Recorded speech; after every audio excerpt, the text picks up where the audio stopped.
September 10, 2023, Volkswagen stadium, Wolfsburg. Germany হেরে গেল জাপানের কাছে। জার্মানরা যখন তাদের প্রথম, দ্বিতীয়, এমনকি তৃতীয় বিশ্বকাপ শিরোপা জেতে, জাপান তখন পর্যন্ত একবারও কোয়ালিফাই করতে পারেনি। ফুটবলে নবাগত এক দল হয়েও 4 বারের বিশ্ব চ্যাম্পিয়নদের হারিয়ে দিল, তাও আবার তাদেরই ঘরের মাঠে 4-1 ব্যবধানে। ম্যাচের ফলাফল দেখে হয়তো ভ্রু কুঁচকে গিয়েছিল অনেকের, তবে সেবারই প্রথম নয়। 9 মাস আগে এই জাপানের কাছে হেরেই বিশ্বকাপের গ্রুপ পর্ব থেকে বিদায় নিতে হয়েছিল জার্মানিকে। জাপান সেবার হারিয়েছিল স্পেনকেও। এরপর 2-1 গোলে পিছিয়ে পড়ে ব্রাজিলকে হারালো 3-2 গোলে। ওয়েম্বলিতে 80,000 দর্শকের সামনে খেলা ইংল্যান্ডকে হারালো 1-0 ব্যবধানে। কেবলই কি ভাগ্য? নানা করবি ইয়াওকি। জাপানিজরা পরিশ্রমে বিশ্বাস করে, ভাগ্যে নয়।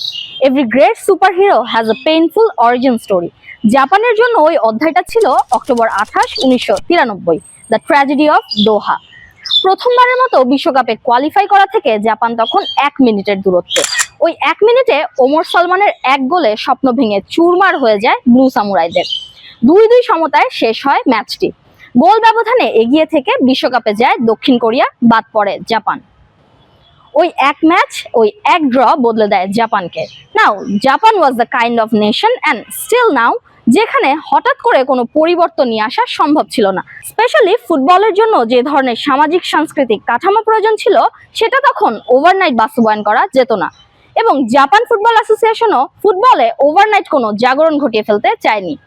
তারা সুচিন্তিত দীর্ঘমেয়াদী কৌশল গ্রহণের দিকেই ফোকাস রেখেছে বেশি। তখন জাপানে ফুটবল ছিল মোস্টলি অ্যামেচার পর্যায়ের খেলা, which was played by company workers. So JFA প্রথমে যা করলো তা ছিল প্রফেশনাল লিগ প্রতিষ্ঠা করে ফুটবলকে পেশাদার পর্যায়ে নিয়ে যাওয়া। শতবর্ষী মেয়াদী এই পরিকল্পনার ভিশন ছিল 100 বছরের মধ্যে দেশ জুড়ে এমন 100 ক্লাব গড়ে উঠবে যেখানে স্থানীয় ফুটবল প্রতিভাগুলো বিকশিত হবে। অ্যান্ড বাই 2025 জাপানে পেশাদার ক্লাবের সংখ্যা 60 ছাড়িয়ে গেছে। দেশটিতে এখন নিবন্ধিত দলের সংখ্যা প্রায় 26,000 ছুঁই, নিবন্ধিত খেলোয়াড় প্রায় 8.5 lakh. Japan has a name for technological advancement. ফুটবলেও তারা প্রযুক্তি নিয়ে এলো, তৈরি করলো JFA পাসপোর্ট। এটি মূলত একটি ডিজিটাল ডেটাবেস যেখানে জাপানে ফুটবল খেলা প্রতিটি শিশু কিশোরকে ট্র্যাক করে ডেটা রেকর্ড করা হয়। শিশুদের skills, passing, shooting, growth, diet, এমনকি প্রতিটি ইনজুরির তথ্য পর্যন্ত এই ডেটাবেসে তুলে রাখা হয়। ক্লাব কালচার ডেটাবেস রেকর্ড করে ফিজিক্যাল ও টেকনিক্যাল ফ্রেমওয়ার্কে ফুটবলকে না হয় বাধা গেল, কিন্তু it needed much more than that to be a footballing nation. It was necessary to build something within the culture, যাতে করে ফুটবল অ্যাজ এন ইমোশন জাপানিজদের মনে জায়গা করে নিতে পারে। And captain Tsubasa played that role the way it was needed. A manga and anime, যেখানে খুব সাধারণ এক ছেলে স্বপ্ন দেখে দেশের হয়ে ফুটবল বিশ্বকাপ জয়ের। ছেলের নাম সুবাসা। সুবাসার গল্প জায়গা করে নেয় কোটি জাপানিজের মনে। অবিশ্বাস্য মনে হতে পারে, তবে সুবাসার গল্প জাপানের সীমানা পেরিয়ে ফুটবলার হয়ে উঠতে ইন্সপায়ার করেছিল জিদান, ইনিয়েস্তা, তোরেসদেরকেও। জাপান প্রথমবার বিশ্বকাপে কোয়ালিফাই করে 1998 সালে। গ্রুপ পর্ব থেকে বিদায় নেয় 3 ম্যাচের সবগুলো হেরে। দুর্দান্ত দলই তো ছিল সেবার। আক্রমণে সৃজনশীলতা, মাঝ মাঠে creativity, solid defence, tactically sound. তবুও হারতে হলো কেন? Well, the stereotypical idea about Japan was true back then. জাপানের খেলোয়াড়রা উচ্চতায় ইউরোপিয়ান, লাতিন কিংবা আফ্রিকান সবার চেয়ে ছোট এবং ফিজিক্যালিও অন্য সবার চেয়ে দুর্বল ছিল, সাথে ছিল অভিজ্ঞতার অভাবও। বিশ্বকাপের ওই দলটি প্রায় সব খেলোয়াড় খেলতেন জাপানের ঘরোয়া লিগে। ইন্টারন্যাশনাল ফুটবলের ইন্টেন্সিটি কিংবা ফিজিক্যাল গেম প্লের সাথে তাদের কারোরই পরিচয় ছিল না তখন। But we are talking about Japan and they always find a way to overcome obstacles. Physical game প্লের সাথে মানিয়ে নেওয়া কিংবা বড় মঞ্চে খেলার অভিজ্ঞতা, জাপান সমাধান খুঁজে বের করেছে উভয় সমস্যারই। 2 দশক পর জাপানের শতাধিক খেলোয়াড় এখন ইউরোপিয়ান প্রথম সারির দলগুলোতে খেলছে। Now how did that happen so fast? শুরুর দিকে জাপানি খেলোয়াড়রা ইউরোপে এসে মানিয়ে নিতে পারতেন না। বড় ক্লাবগুলো ব্লু সামুরাইদের দলে নিতে তেমন ইন্টারেস্টেড ছিল না। So Japan did something brilliant. তারা নিজেরাই বেলজিয়ামে একটি প্রফেশনাল ফুটবল ক্লাব কিনে নিল। সিনট্রুইডেন নামের ওই ক্লাব হয়ে উঠল জাপানি ফুটবলারদের উন্নয়ন কেন্দ্র। লিভারপুলের ওয়াতারু এন্দো, আর্সেনালের তাকেহিরো তোমিয়াসু, নেদারল্যান্ডসের বিপক্ষে গত ম্যাচে গোল করা দাইচি কামাদা, এরা সবাই উঠে এসেছেন সেন্ট্রুইডেন ক্লাব থেকে। আর যতদূর খেলোয়াড়দের ফিজিক্যালি বেটার শেপে নিয়ে আসার প্রশ্ন, জাপান সেটা করেছিল তুড়ি মেরে। সায়েন্স আর ডেটা তো ছিলই, এবার শুধু নিউট্রিশনিস্ট নিয়োগ দাও আর ডায়েট বদলে ফেলো, that's all. and Japan Football Association did that very well. বড় দলের হয়ে খেলার অভিজ্ঞতা হলো, খেলোয়াড়েরাও পরিণত হলেন পূর্বের যে কোনো সময়ের চেয়ে বেশি। এবার প্রয়োজন হলো একজন ম্যানেজারের, একজন মাস্টার ট্যাকটিশিয়ানের, যিনি সবকিছুকে এক সুতোয় বাঁধবেন। For Japan that mastermind is Hajime Moriyasu. Doha ট্র্যাজেডির কথা বলছিলাম শুরুতে। সেদিন রাতে খেলোয়াড় হিসেবে মাঠে ছিলেন এই হাজিমে মোরিয়াসু। স্বপ্নভঙ্গের 25 বছর পর 2018 সালে জাপান ফুটবল অ্যাসোসিয়েশন তাকে জাতীয় দলের কোচ হিসেবে ফিরিয়ে আনে। তার অধীনে জাপান এখন সবচেয়ে অর্গানাইজড এবং ডিসিপ্লিন দলগুলোর একটিতে পরিণত হয়েছে। মাঠের খেলাতে মোরিয়াসু এমন স্ট্র্যাটেজি অনুসরণ করেন যাকে ফুটবল বিশ্লেষকেরা বলেন ক্যামেলিয়ন ট্যাকটিক্স।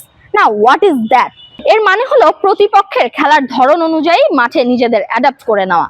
লেটস সে মাঝারি কোনো দলের বিপক্ষে খেলা, জাপান তখন বল পায়ে পাসিং ফুটবল খেলবে। আবার প্রতিপক্ষ দল শক্তিশালী হলে তারা অফ দ্য বলে কম্প্যাক্ট ডিফেন্সিভ বল করে কাউন্টার অ্যাটাকিং ফুটবল খেলবে, অনেকটা জিদানের অধীনে রিয়াল মাদ্রিদের খেলার মতো। সবচেয়ে নান্দনিক ফুটবল না হতে পারে, তবে ইফেক্টিভ তো ডেফিনেটলি। ফর ইনস্ট্যান্স, স্পেনের বিপক্ষে 2022 বিশ্বকাপে মাত্র 18% বল পজিশন নিয়েও জাপান ম্যাচ জিতেছিল 2-1 ব্যবধানে।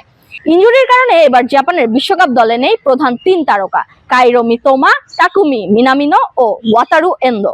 বিশ্বকাপ দল ঘোষণার সময় এন্দোর ইনজুরির কথা বলতে গিয়ে তো কেঁদেই দিয়েছিলেন হাজিমে মোরিয়াসু। তবে অলমোস্ট 3 দশকে গড়ে তোলা একটি ফুটবল দর্শন তো কেবল 3 জনকে ঘিরে বেড়ে ওঠেনি। 3-4-2-1 ফরমেশনের ফ্লেক্সিবল ট্যাকটিক্সে আক্রমণে সবার সামনে আয়াসে ওয়েদা, তার পেছনে তাকেফুসো কুবো ও দাইজেন মায়েদা। মাঝমাঠে কেইতো নাকামুরার সাথে নিয়মিত দেখা যাবে দাইচি কামাদাকে, রক্ষণে ইতোর সাথে ওয়াতানাবে এবং তানিগুচি, গোলবারে 1.9 মিটার লম্বা সুজুকি, আর বেঞ্চে আরো কিছু দারুণ প্রতিভা। Hajime Moriyasu is one of the best coaches যারা গেমটাকে ভালো করে রিড করতে পারেন। ইনফ্যাক্ট গত বিশ্বকাপে স্পেন ও জার্মানির বিপক্ষে সাবস্টিটিউট পাঠিয়েই ম্যাচ বের করে নিয়েছিলেন তিনি। ম্যাচের শেষ দিকে অপোনেন্ট ডিফেন্ডারদের ডেড লেগের ফায়দা নিয়ে ক্রমাগত অ্যাটাক করে যাওয়ার পুরনো কৌশল কাজে দিয়েছে এবারের বিশ্বকাপেও। নেদারল্যান্ডসের বিপক্ষে সমতাসূচক শেষ গোলটি এসেছে 87 মিনিটে। প্রথম দেশ হিসেবে এবারে বিশ্বকাপ কোয়ালিফাই করেছে জাপান। বাছাই পর্বে হারেনি কোনো ম্যাচ, 10 ম্যাচের 8টিতেই জিতেছে, ড্র করেছে বাকি 2 খেলায়, গোল করেছে 31টি, গোল কনসিড করেছে মাত্র 3টি। জাপান এখন পর্যন্ত বিশ্বকাপে রাউন্ড অফ 16-এ বাধা পেরোতে পারেনি। এবারে রাউন্ড অফ 32-তে দলটিকে ফেস করতে হতে পারে 5 বারের বিশ্ব চ্যাম্পিয়ন ব্রাজিলকেও। 2005 সালে জাপান ফুটবল অ্যাসোসিয়েশন যখন ঘোষণা দিয়েছিলেন যে 2050 সালে আমাদের 10 মিলিয়ন ফুটবল সমর্থক থাকবে এবং আমরা বিশ্বকাপ জিতব, তখন অনেকেই হেসে উড়িয়ে দিয়েছিলেন। 10 মিলিয়ন ফ্যান তো হয়ে গেছে, এবার অপেক্ষা শিরোপা জেতার। ক্যাপ্টেন সুবাসার গল্প তো শুনলেন, এই গল্প কি আপনাদের কেউ অনুপ্রাণিত করেছিল? যদি করে থাকে তাহলে সেটির গল্প জানাতে ভুলবেন না। আর যদি না দেখে থাকেন, সেটির লিংক পেয়ে যাবেন আমাদের ডেসক্রিপশন বক্সে। আর এতক্ষণ আমাদের সাথে থাকার জন্য আপনাদের সবাইকে ধন্যবাদ।